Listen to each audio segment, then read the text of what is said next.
Something is happening beneath the Atlantic Ocean tonight that most Americans are psychologically unprepared to even think about clearly. And the reason they are unprepared is because for the last 30 years, the United States political establishment convinced itself that geography still protected the American homeland the same way it did after the Cold War. That illusion is collapsing in real time because somewhere beneath thousands of miles of black Atlantic water, Russian nuclear submarines are operating in positions that American strategic planners are no longer fully confident they can track continuously. And if you stay with me until the end of this analysis, I'm going to explain why the most dangerous aspect of this situation is not simply the submarines themselves. It's what their disappearance reveals about the changing balance between modern submarine stealth, anti-submarine warfare limitations, nuclear deterrence theory, and the dangerous strategic complacency that has infected Washington for decades. Now, let me say something immediately that most television analysts either do not understand or are unwilling to say publicly.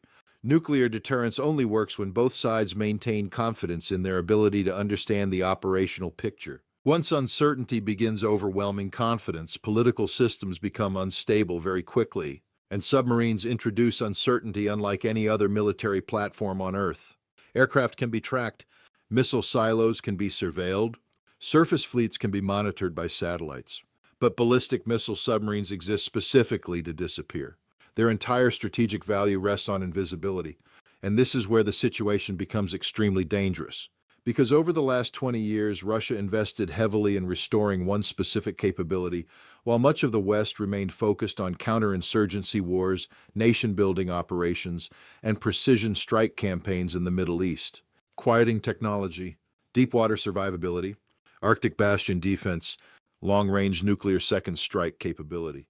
In other words, while Washington obsessed over tactical conflicts against non-state actors, Moscow quietly focused on rebuilding the one element of military power capable of threatening the American homeland directly, even during a full strategic confrontation. Now understand something important here. The most dangerous weapon in nuclear strategy is not necessarily the missile itself, it is survivability. Because survivability guarantees retaliation. And guaranteed retaliation is what makes deterrence credible. During the Cold War, both Washington and Moscow eventually accepted something deeply uncomfortable but strategically stabilizing. Neither side could completely eliminate the other's second strike capability. That realization created mutual restraint because both sides understood a first strike guaranteed catastrophic retaliation. Submarines are central to that logic. But what has changed over the last several decades is the technological balance between submarine stealth and anti-submarine detection systems. And most Americans still psychologically operate according to assumptions formed during the late Cold War when the United States possessed overwhelming anti-submarine advantages over aging Soviet fleets. Those assumptions are increasingly outdated.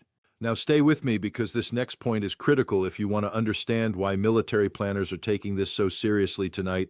The Atlantic Ocean is enormous, truly enormous. People look at maps and psychologically underestimate scale because they see two-dimensional images. But operationally, the Atlantic is one of the most difficult surveillance environments on Earth. Temperature layers distort sonar. Underwater terrain creates acoustic shadows. Civilian shipping creates noise saturation. Weather affects airborne ASW operations, and modern submarines are far quieter than the public understands. Much quieter. Russian submarine doctrine evolved significantly after the Soviet collapse because Moscow understood it could no longer compete symmetrically with the United States across every category of conventional military power. So instead, Russia concentrated heavily on strategic asymmetry, nuclear modernization, hypersonic systems, electronic warfare, integrated air defense, and submarine survivability. The Beret-class ballistic missile submarines represent the center of that modernization effort. And what makes them dangerous is not cinematic Hollywood nonsense about invisible submarines. Nothing is truly invisible in warfare. The problem is probability, detection probability, tracking continuity, resource limitations, time-distance mathematics.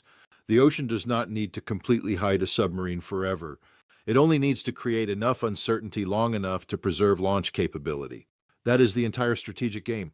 Now let me explain why this matters politically, not just militarily.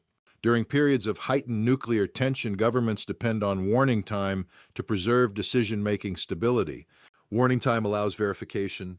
Verification prevents panic. Panic prevention reduces accidental escalation, but submarine-launched ballistic missiles dramatically compress warning timelines because launch positions can exist far closer to targets than land-based systems.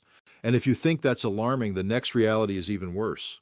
Because modern submarine communication systems, launch protocols, and navigation technologies have significantly reduced the operational friction that once slowed nuclear escalation. Cold War-era systems were slower, noisier, less precise, less integrated. Today's systems are faster, more automated, more survivable, and more difficult to monitor continuously.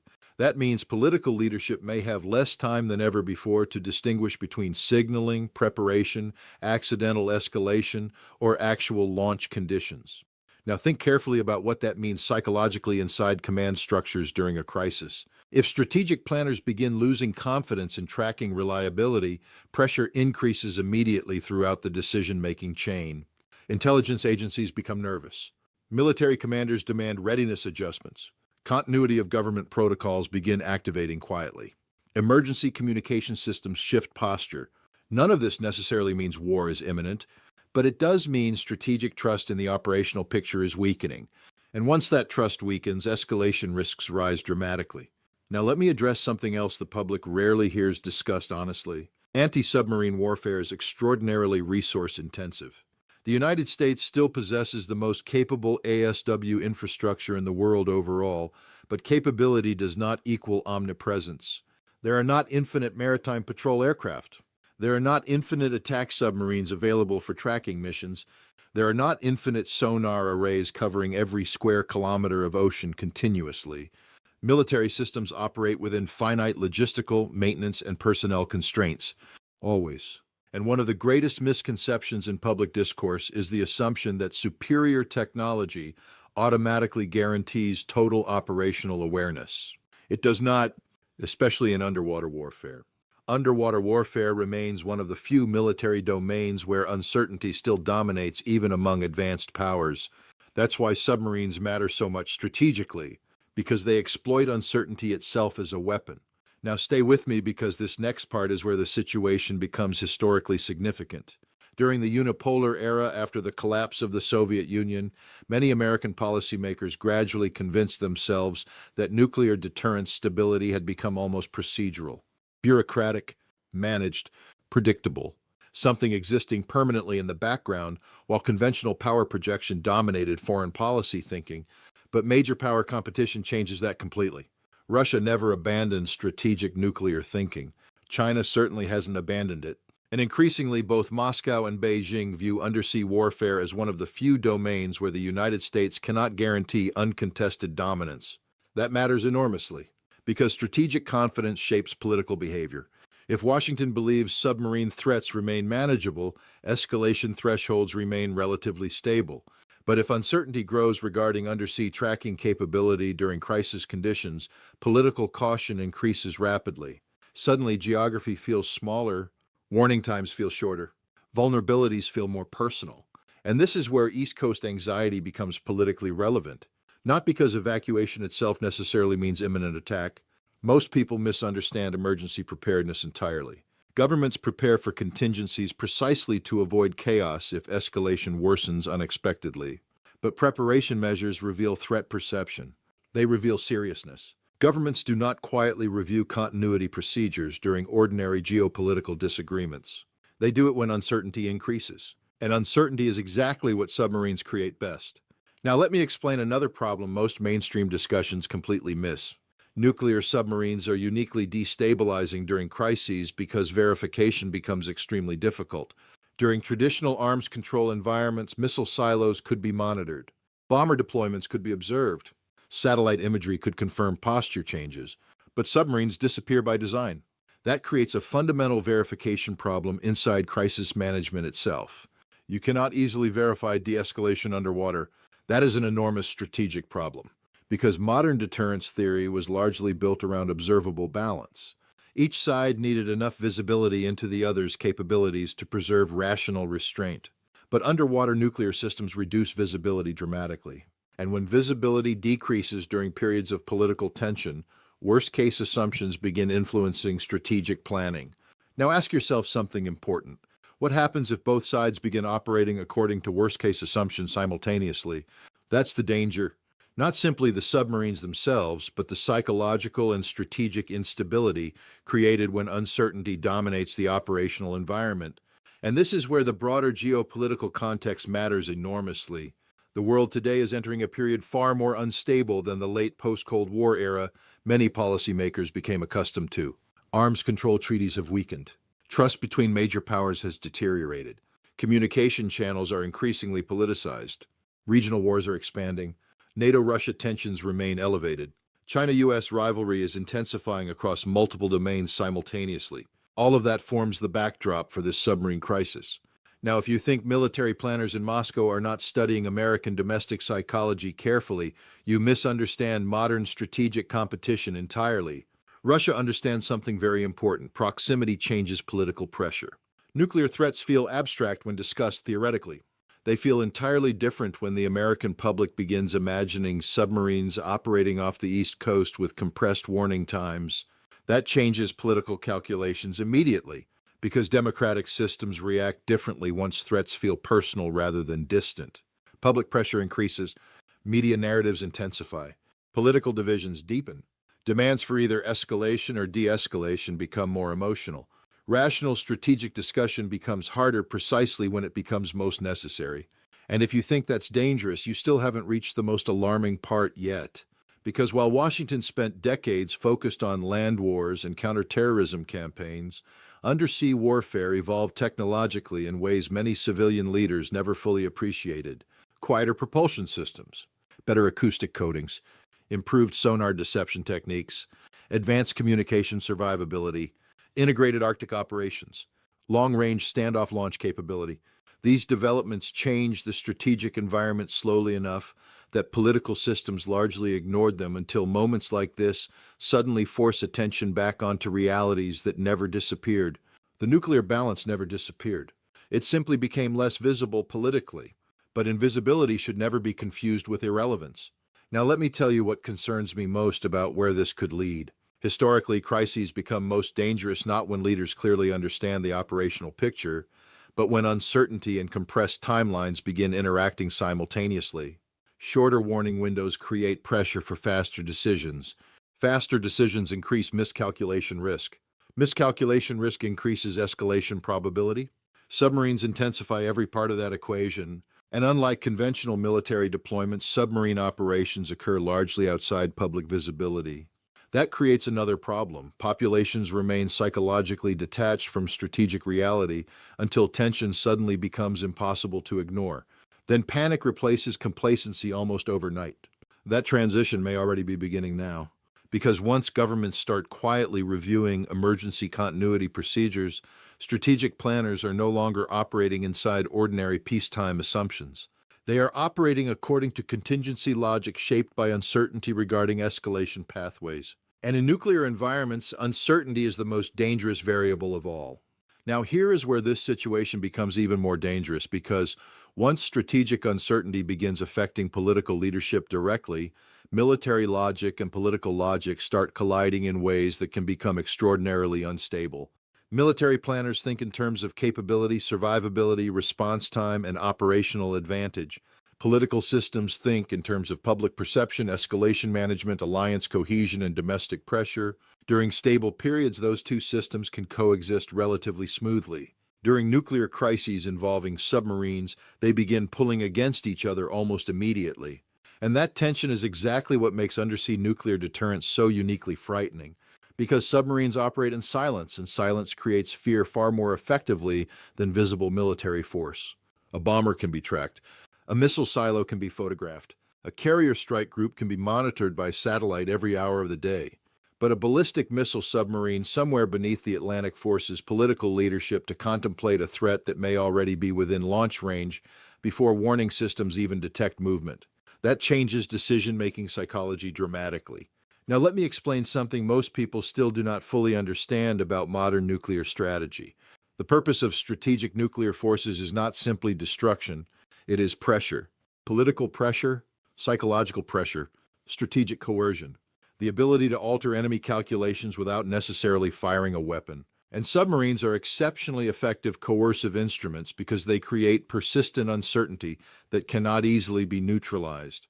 That is exactly why major powers continue investing enormous resources into submarine modernization despite the extreme costs involved. And if you think this crisis is only about Russia and the United States, think again. Beijing is studying every element of this very carefully right now. Chinese military planners have spent years analyzing how undersea deterrence affects American political decision-making during high-risk confrontations. Taiwan sits far closer to mainland China than the American East Coast sits to the open Atlantic patrol zones currently causing concern in Washington. Chinese analysts understand geography intimately. They understand compressed timelines.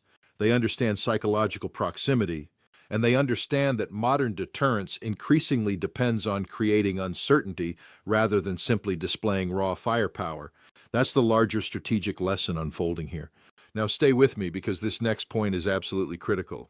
The United States still possesses immense military power. Nobody serious disputes that. But power projection and homeland invulnerability are not the same thing. During the post-Cold War years, many Americans psychologically fused those two concepts together. The assumption became that overwhelming military superiority abroad automatically guaranteed security at home. Yet submarine warfare has always undermined that assumption because oceans no longer function as absolute protective barriers the way they once did historically. In fact, oceans now function more like concealed approach corridors, and modern submarines exploit that reality with extraordinary effectiveness. Now think carefully about the implications of this for NATO itself. European governments spent decades assuming American strategic guarantees formed an unshakable foundation beneath the alliance structure. But once the American homeland itself begins feeling directly vulnerable again, alliance dynamics inevitably shift. Why? Because domestic political pressure inside the United States changes rapidly when threats become personal rather than theoretical. That matters enormously, because every alliance ultimately depends on political will. And political will changes under pressure. European capitals understand this. They understand that an American president managing direct nuclear anxiety along the East Coast operates under completely different domestic constraints than one managing distant overseas crises. Suddenly, escalation decisions become tied directly to fears regarding American civilian vulnerability, continuity of government, economic panic, and public confidence. Russia understands this perfectly well, which is why submarine deployments are strategically valuable beyond their purely military role. Now let me address another issue that should concern people far more than it currently does. Over the last 30 years, Western political culture gradually lost familiarity with nuclear realism. Entire generations of political leaders emerged after the Cold War without truly internalizing the logic of existential deterrence. Counterterrorism replaced strategic nuclear thinking as the dominant national security framework. Tactical conflicts replaced civilization-level risk calculations, but nuclear realities never disappeared. They simply receded psychologically into the background, and moments like this forced those realities back into public consciousness very suddenly. Now, if you think that recognition automatically produces caution, history suggests otherwise. Sometimes it does, but sometimes fear produces overreaction. Sometimes political systems compensate for vulnerability by escalating aggressively to restore perceptions of strength. That is one of the oldest patterns in international politics. States under pressure often choose escalation before adaptation because admitting vulnerability publicly carries enormous political cost. That dynamic becomes especially dangerous when warning times shrink, and submarine launch systems shrink them dramatically. Now let me explain why anti-submarine warfare itself faces structural limitations regardless of technological sophistication. Water is an extraordinarily hostile environment for surveillance. Sound behaves unpredictably, depending on temperature layers, salinity, underwater terrain, and weather conditions. Submarines exploit those environmental variables constantly. Even the best sonar systems in the world operate according to probabilities, not certainty. That distinction matters immensely, because politicians often expect military systems to provide definitive answers during crises. But underwater warfare rarely provides definitive answers. It provides confidence estimates, acoustic signatures, movement probabilities, tracking windows. In other words, uncertainty never fully disappears. And once uncertainty becomes central to strategic calculations, escalation management becomes far harder. Now here is where things become truly alarming. During the Cold War, both Washington and Moscow gradually built extensive crisis management mechanisms precisely because they understood how dangerous nuclear misunderstandings could become. Hotlines, arms control verification protocols, notification systems, diplomatic backchannels, all designed to slow escalation and preserve strategic clarity. Much of that architecture has weakened significantly. Trust has deteriorated. Communication has become more politicized. Arms control agreements have eroded. And meanwhile, military technologies continue advancing faster than diplomatic systems adapt.